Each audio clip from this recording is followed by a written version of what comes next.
Okay, so this reads, the Saweetie allegations are wild. Rapper Saweetie getting exposed by her former road manager, who basically accused her of moving like an escort. I'm sure a lot of people recognize the name, or at least the face. Saweetie got it popping back in 2017 with her breakout song Icy Girl. After that, she had a few big hits and a very public relationship with the rapper Quavo. But even though her music pushed her to the top, a lot of the conversations around her career has always been about her image, her relationships, and whether the fame was built on more than just the music. Now let's get into this particular story. A few days ago, a woman who goes by the name of Maybach May, who claimed to be Saweetie's former road manager, went viral after posting a series of social media posts accusing Saweetie of exploiting her current boyfriend, which is footballer Jadon Sancho, for money. Basically, she claimed that she was the one who arranged Saweetie's trip to London, where she met Jadon. Some of y'all might recognize the name or face. Jadon Sancho is a very famous 25-year-old English footballer, or soccer player like Americans would say, who plays for Aston Villa in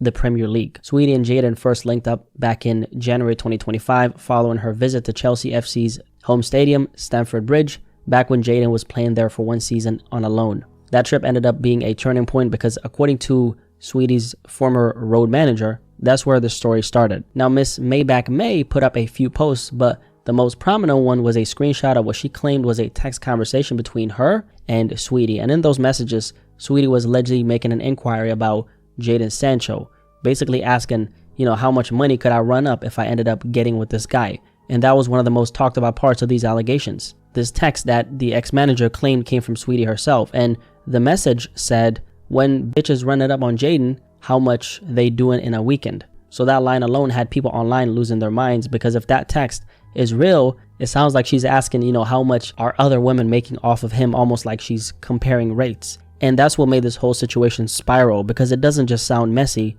it sounds very transactional. And this is important because this is not the first time Saweetie has been accused of this type of thing.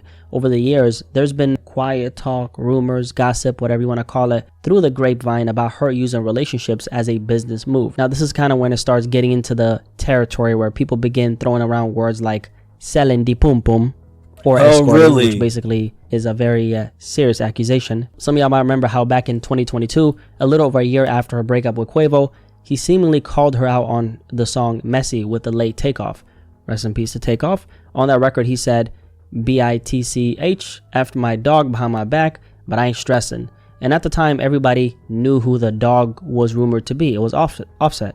And that lyric right there came right after online rumors started spreading online that Saweetie and Offset had hooked up behind Quavo's back, which allegedly is what started the beef between the two members of the Migos, who are the only two ones left. Saweetie never confirmed it, neither did Offset. However, Offset did years later, recently actually, he denied that. But that moment definitely changed how a lot of people started looking at Saweetie. So now with these new allegations from her former road manager, people are revisiting that old situation, not because the stories are, the same, but because they both paint a picture of how Saweetie moves when it comes to men with status and power, right? Now, her former road manager put up a few other posts, and one of the most notable ones is where she referred to Jadon Sancho as a client. I want to make one thing clear.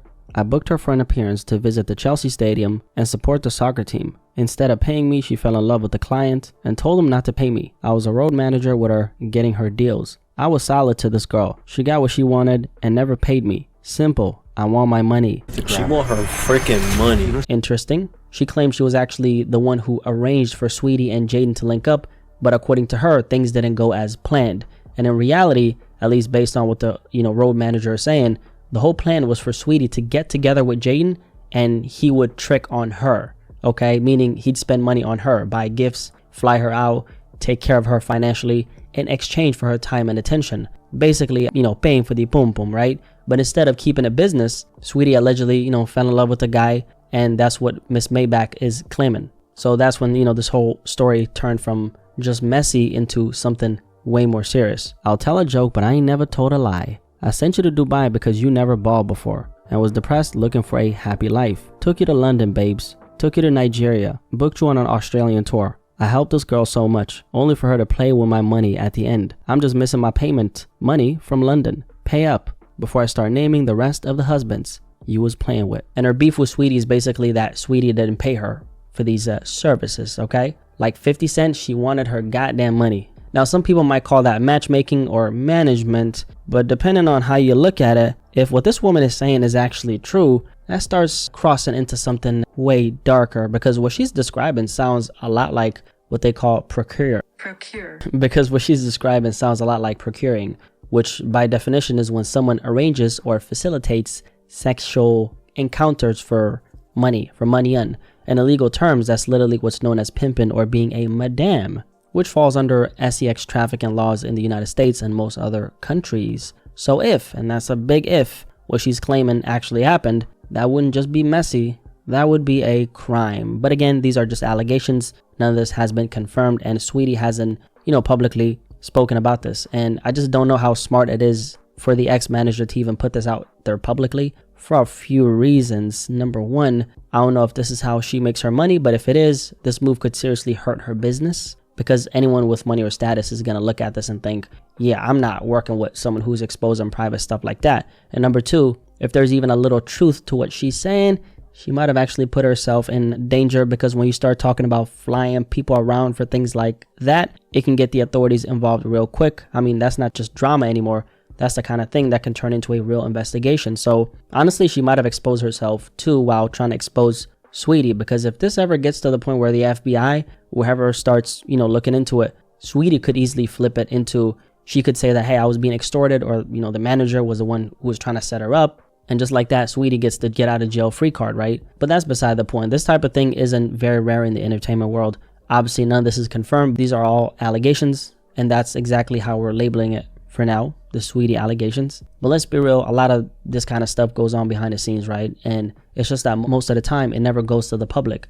Whether it's certain Instagram models or bottle girls, influencers, once they're connected to the entertainment space, it's a whole different ball game. Because what happens is you start mixing money, fame, and access. That's where the lines get blurry. Now, whatever you want to say about Saweetie, go ahead. But the truth is, she got money. She's a millionaire. She's not broke. She got money. But that doesn't automatically mean someone can get caught up in a situation like this.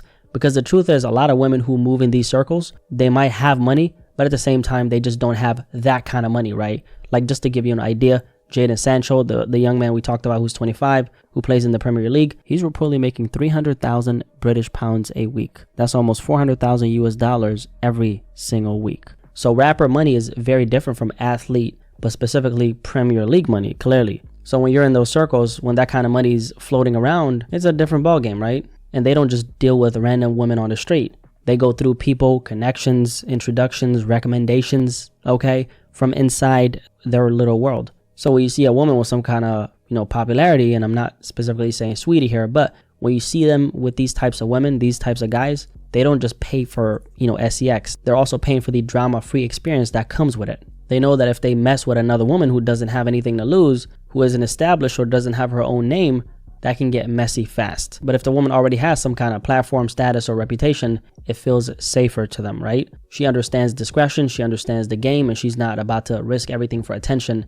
That's the mindset a lot of these ultra wealthy guys have. So it's not always about just attraction. It's about control, privacy, and keeping their world clean from unnecessary problems. I mean, we're talking about wealthy CEOs, executives, entrepreneurs, obviously athletes and musicians and stuff like that. And most of the time, these men already have like a main woman or a wife or a long-term partner who's already aware of how things work. So when they do have someone on the side, that's an arrangement, okay? They know that they can't just mess around with anyone, because one bird-ass bitch can fuck up the whole operation. So that's why a lot of this stuff goes on very quietly through people they trust, introductions, recommendations, circles where everybody already knows the rules, like I said. So that gets into a whole different conversation, one I'm actually working on for a separate video. But back to Saweetie. Now, it's being alleged that she had multiple trips booked and arranged by this former road manager. The manager claims that they're flying out to all kinds of destinations, Europe, Africa, Australia with the kangaroos and shit, you name it. And according to her, those weren't just regular work trips. She's claiming there was a whole other purpose behind them,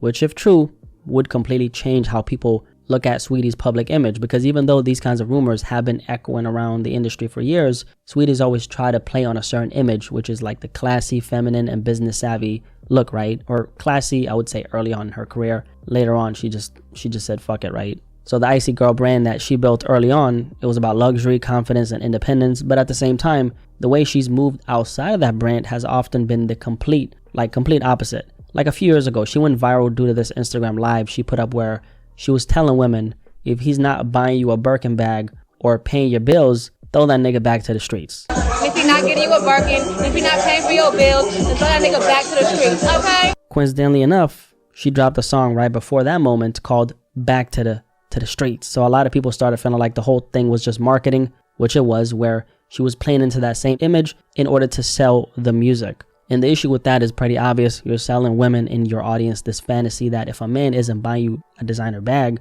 which is worthless, or paying your bills, he's not worth your time. Which in other words, you're basically saying this pum pum can be bought. Now, as for this particular story, again, these are just allegations. Saweetie hasn't responded to anything, but it's the kind of claim that sticks, especially when it feeds into an image people have already questioned. And the conversation that's been coming up about Saweetie for a while now is how much she's actually benefited from what people call pretty privilege, which in other words means the idea that her looks opened the door for her, that she's been rewarded for being attractive more than her actual talent. But recently, she actually flipped the whole conversation on its head and she went viral for it. During a recent interview, Saweetie actually talked about something she called pretty punishment. In her words, people have seen that she's gorgeous, she's getting money, she's getting bags, she's always in a spotlight. But what they don't see is how many doors were slammed in her face, how many times she's been counted out or underestimated because of her appearance. And this is according to her, right? This is her perspective. Saweetie said they talk about pretty privilege, but they don't talk about pretty punishment. And what she meant by that is that being pretty comes with a different kind of bias.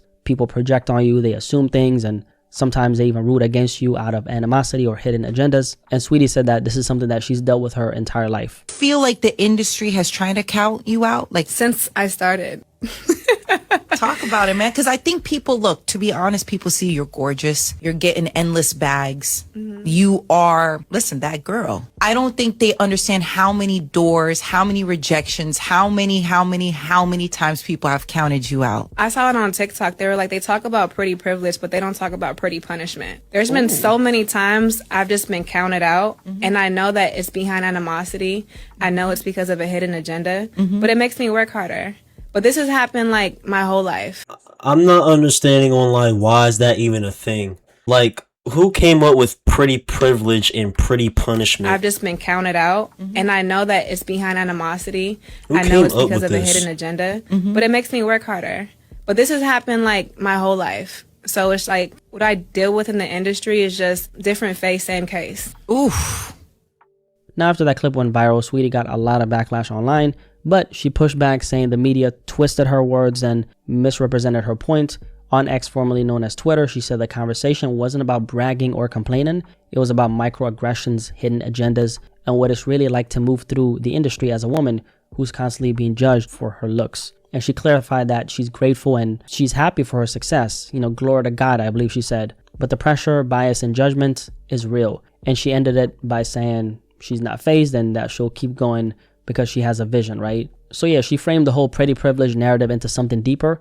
And whether you agree or not, it's definitely got people talking, nice right? clip. Now, I don't know exactly where Saweetie stands after these allegations. We haven't heard her side. And everything that's come out so far is still just claims. But what we do know is that this whole conversation opens up a much bigger door because it's way more common than people think. And it got me thinking about something else, which is if Saweetie, someone with money, fame, and a career, and a very strong brand, is allegedly moving this way, imagine what's going on with the industry women who don't have any of that. Imagine what a lot of these Instagram models are doing behind the scenes, like not the established ones, the ones who are trying to get it popping just now. The ones who are flying out to all these different places like it's nothing. Amsterdam to Bali to Oslo. Next day she's all up in New York and then back to Bali. Like, bitch, how the fuck you do that shit? Posting this luxurious lifestyle, but they don't have a consistent stream of income. And a lot of them are just doing what they can to keep up with the image, to survive, to maintain a lifestyle, or to chase that next opportunity, which usually comes in the form of a man with money who they're using as a come up. I think these allegations are pretty wild, and to emphasize once again, these are just allegations right now. However, I don't know, man. Like Dexter Morgan, I have a hunch. I have a feeling we might hear some more about the story or something connected to it. There's gonna be more connected to this, but